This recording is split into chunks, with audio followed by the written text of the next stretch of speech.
En Sonora y en diferentes lugares han habido hechos de violencia y de inseguridad. ¿Cómo visualiza la atención a este problema que no nada más es en el Estado, sino en otras regiones del país, si se habla de dar continuidad a las acciones de la Cuarta Transformación? ¿Considera algunas acciones adicionales que deben de contemplarse? Sí, vamos a trabajar yo tengo la experiencia de lo que hicimos en la ciudad. Claro, la Ciudad de México tiene sus características y hay que considerar eso para una estrategia nacional en la que estamos trabajando. El gobierno actual ha disminuido los índices delictivos y hay que reconocerlo porque hoy hay 20% menos homicidios de los que había en 2018 y hay un reconocimiento de la ciudadanía, lo dice la encuesta del INEGI, de que hay una percepción de mayor seguridad en la mayor parte del país. Claro, hay zonas que tenemos que seguir trabajando. ¿Cómo hacerlo? Desde mi punto de vista, uno tiene que ver con la atención a las causas. No solamente jóvenes construyendo el futuro. Vamos a construir más universidades y más preparatorias. Vamos a fortalecer el sistema de educación media superior y el sistema de educación superior gratuita, científica, humanista, cercana a los problemas de la gente y también al desarrollo nacional. Vamos a hacer programas que complementen Jóvenes Construyendo el Futuro, como los que hicimos en la ciudad, de Jóvenes Unen al Barrio, y otros programas como 294 centros comunitarios que permitieron que salieran de la delincuencia en la Ciudad de México cerca de 11,000 jóvenes y que se transformara su perspectiva de vida. Y además vamos a fortalecer la Guardia Nacional para que tenga presencia y también capacidad de ser primeros respondientes. Vamos a fortalecer la inteligencia y la investigación y la coordinación con la Fiscalía General de la República y las fiscalías estatales, ahí donde haya posibilidad de hacerlo, y la transformación del Poder Judicial. Porque la seguridad no solo tiene que ver con el Ejecutivo, tiene que ver con las fiscalías y tiene que ver con el Poder Judicial. Porque para detener una banda delincuencial, para desarticularla, o sencillamente un delincuente que haya cometido un homicidio, no solamente se requiere de las capacidades de la Guardia Nacional, se requiere de las capacidades de la inteligencia y la investigación para que se puedan hacer buenas carpetas de investigación, que se presenten ante un juez para que haya una orden de aprehensión. Entonces vamos a trabajar en la atención a las causas y en seguir trabajando en la coordinación para que disminuya la impunidad. Los baches son un grave problema en Hermosillo, Ciudad Obregón, Nogales y otros municipios del estado, incluso del país. ¿Considera que desde el presupuesto federal puede de alguna manera coordinar o colaborar con los municipios para atender este problema de infraestructura básica que hay en gran parte de las ciudades del país y el estado? Sí, vamos a seguir apoyando. Tiene que ver con tecnología también, como nuevas tecnologías que hay para reencarpetar y bachear en frío, con el reciclaje del asfalto y con otras acciones. Pero evidentemente se tiene que ayudar para atender la infraestructura, pero tiene que haber aportación del municipio, del estado y de la federación.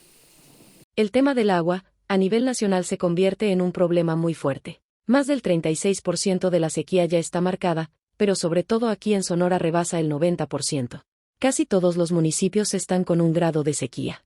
Si los pronósticos no se cumplen el próximo verano, no habrá capacidad para sacar adelante los sistemas productivos, como agrícolas, ganaderos, incluso, alimentar las ciudades para el consumo humano. Pero, además, si se cumplen los pronósticos, usted recibiría una presidencia justamente cuando haya esa planeación agrícola en Sonora. En este sentido, ¿está visualizando un programa especial para enfrentar desde el primer día, que es septiembre? Sé que, de hecho, platicamos con el gobernador Alfonso Durazo de este y otros temas y algunas acciones inmediatas que en todo caso él explicará. Y nosotros estamos trabajando en eso y en las soluciones de más largo plazo para atender si continúa la sequía por cambio climático o no, pero tenemos que atender finalmente el abastecimiento de agua potable para consumo humano y para producción de alimentos y también para el desarrollo productivo. Primero tiene que haber un ordenamiento territorial, no en cualquier lugar puede haber cualquier inversión y eso es importante. Ahora estamos trabajando en 3 áreas, digamos. Uno, el ordenamiento de las concesiones de agua, que es muy importante. De las reformas que a veces no se dicen mucho de Salinas de Gortari, fue la privatización del agua, de las concesiones de agua. No sé si ustedes saben, pero por ejemplo, alguien que tenga una concesión para riego puede legalmente venderle a un municipio agua. El riego no se paga, el derecho de agua para riego no se paga. Y sin embargo esas personas pueden recibir recursos de un recurso que finalmente es de la nación, de agua dulce, para venderlo a un municipio para que tenga agua potable para consumo humano. Eso hay que revisarlo. Hay que revisarlo en la medida de lo posible por consenso, pero tiene que ser algo que tenemos que revisar.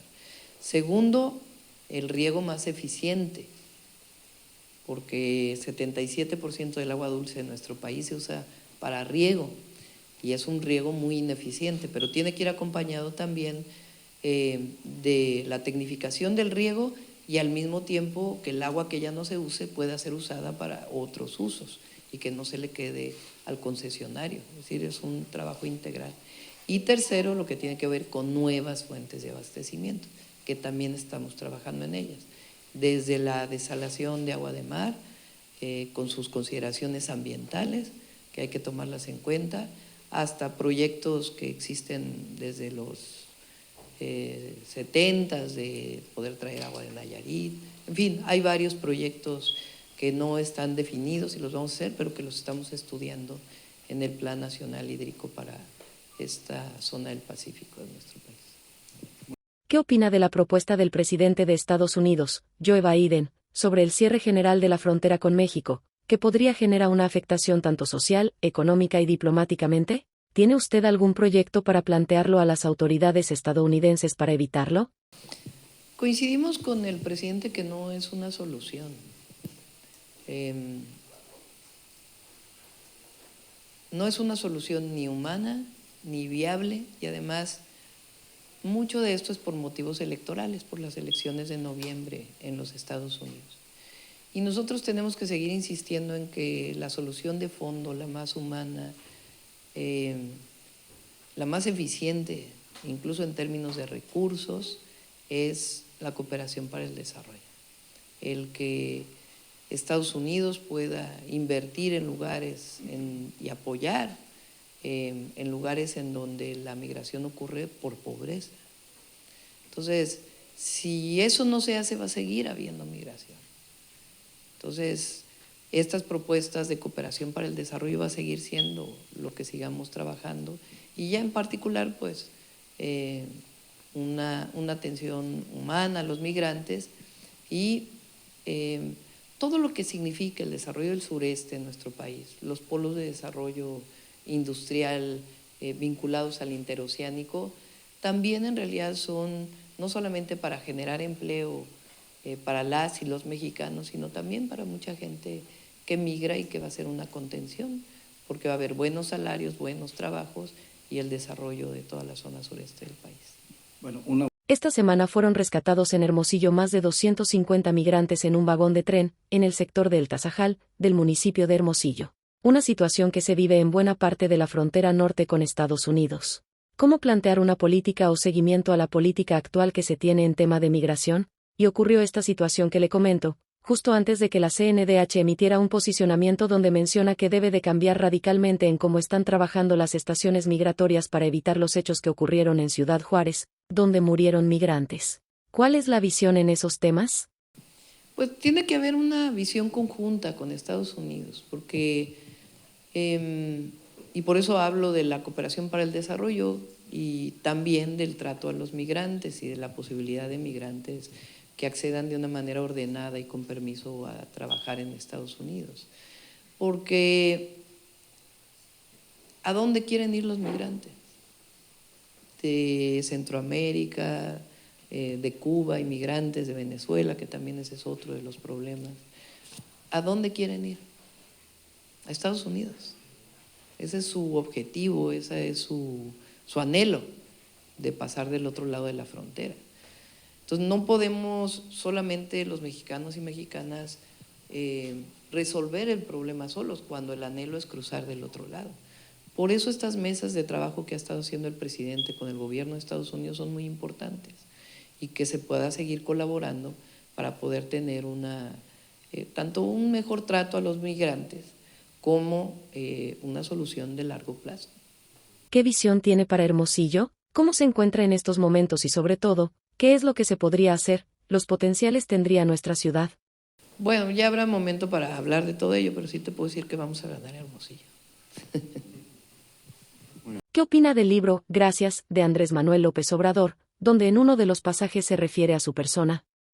Es un libro muy emotivo y al mismo tiempo informativo y concientizador. El presidente cuenta desde, por ejemplo, el primer éxodo por la democracia, bueno, cuenta desde antes, ¿no? Su participación en el Instituto Indigenista en Tabasco, incluso desde antes, desde que era niño. Pero, por ejemplo, cuenta, que es muy interesante, cómo fue la negociación con Gutiérrez Barrios. Ahorita voy. ¿Cómo fue la negociación con Gutiérrez Barrios en el primer éxodo por la democracia?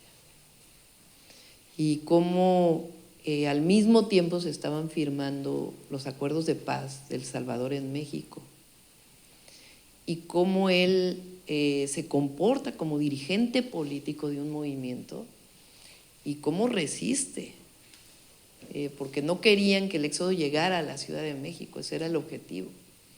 Y llega a la Ciudad de México y él, la propuesta que le hacían de negociación, va y la consulta con las bases, no es que se haya negociado ahí.